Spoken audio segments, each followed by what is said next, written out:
All right, good to see everybody. Last day out here in front of our fans, so just want to take the opportunity to thank our fans that were able to come out here and watch practice. They definitely make a difference, so we appreciate them. And then looking forward to seeing them in First Energy Stadium.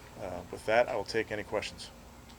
Kevin, do you have a sense of how the practice is going to go tomorrow? Like how long, what kind of sessions you're going to have? Yeah, I think it's going to be about 2 hours long, both days.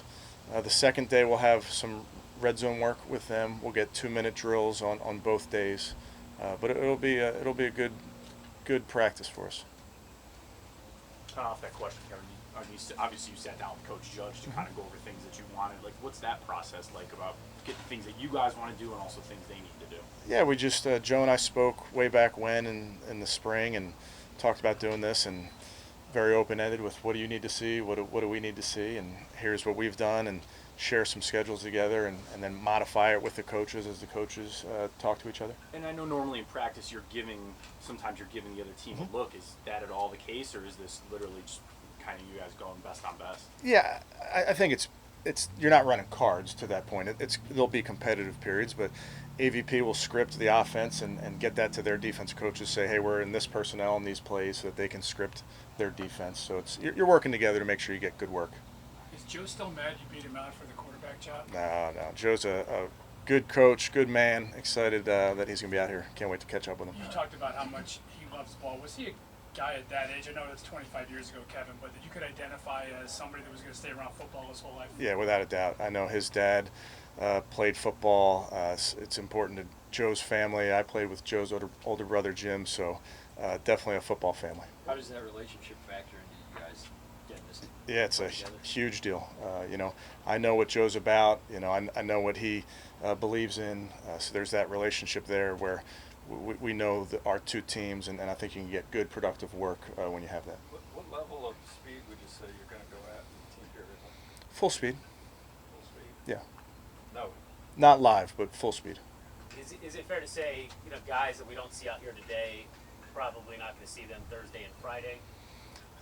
Yeah, I wouldn't blanket statement any one player, Jake, but we'll just continue with all of our guys to listen to the doctors and listen to the trainers and make the smart decisions.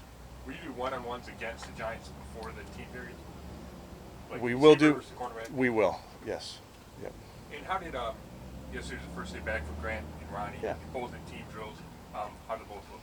Yeah, good to see him out there. We're obviously not going to have him run 60 plays, so still being smart about how we do that. But they look good to me.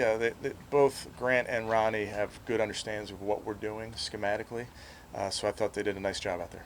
When we talked to you yesterday about Mac dodging a significant injury, you said he was day-to-day, and then practice starts and he's out there. Yeah. First, how great was it to have him out there right away like that? And did you know when you talked to us that he was going to be available? Yes. We're all day to day.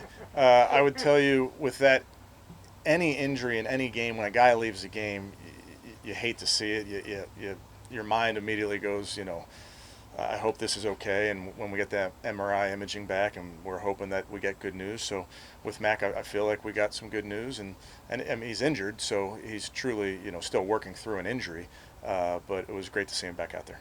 With Felton, did you know right away you were going to be able to play him in both spots, or did you think you were going to have to pick one early? He played both in college, Zach, so you knew he'd be able to do both. We have always planned to bounce him back and forth. There's been some injuries to the wide receivers that have made it really necessary for him to go into that room for some extended periods of time. He's done a really nice job with both.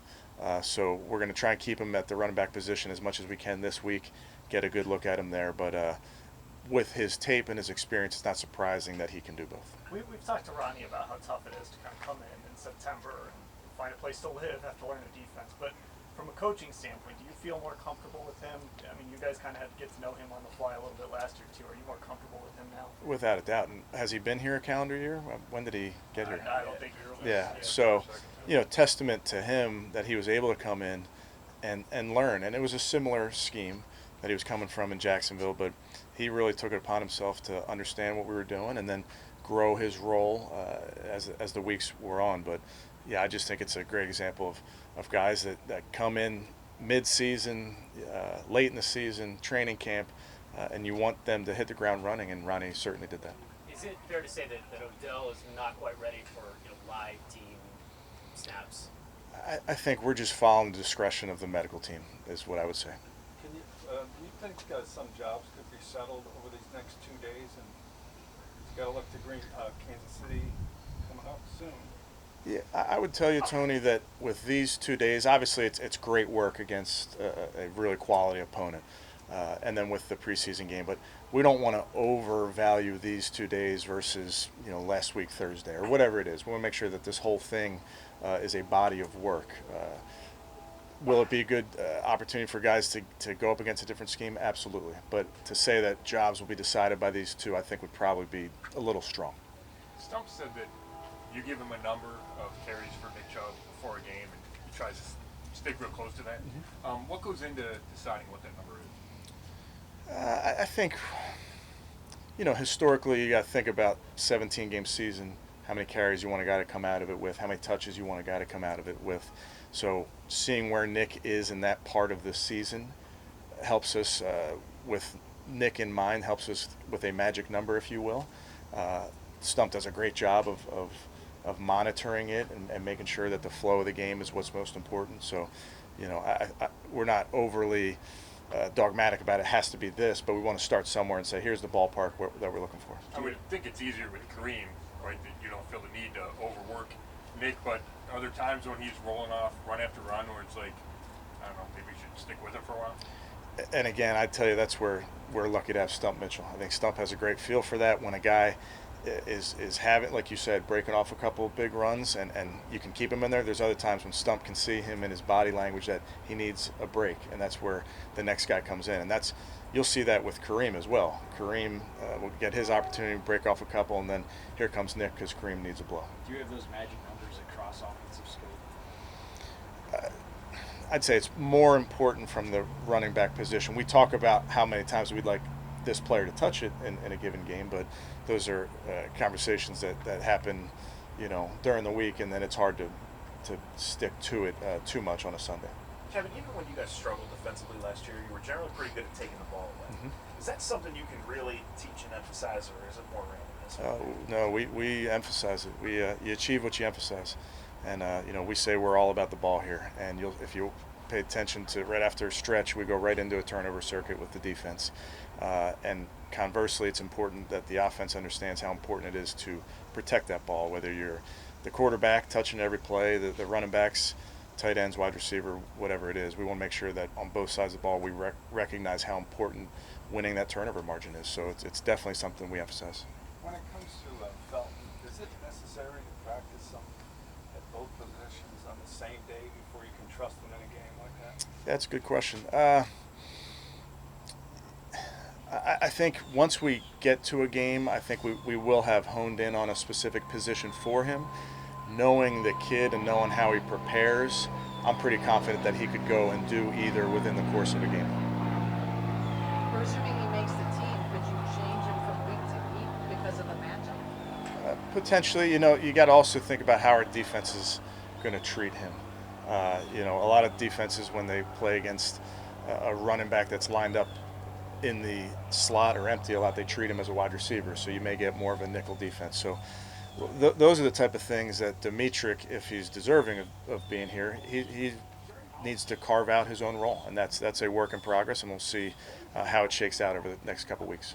Something else about Stump. I mean, we obviously got to talk to him today. He has always struck me as pretty old school. Mm-hmm. And so how important is it for you to have all those different perspectives in that room when you're sitting with your coaches in a staff meeting or whatever? I think it's really important, and that's something that we set out to do.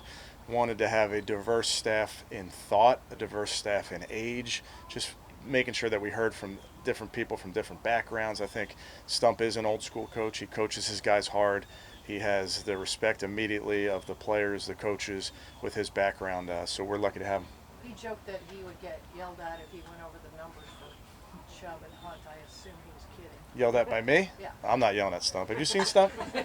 I'm not yelling at Stump. Kevin, good. Talking to Grant and Ronnie today, what's so appealing about three safeties and dime for you guys? I just think I would answer that, Nate. What's appealing of having tight ends that can do different jobs? I think when you have players that can line up in multiple positions and perform at a high level at those positions, I think you give yourself interchangeable parts from a defensive or offensive perspective. I think it makes it life harder on the opposing team. To when they see who's on the field, they may not know exactly what you're going to line up in, whether it be with safeties or tight ends or what have you.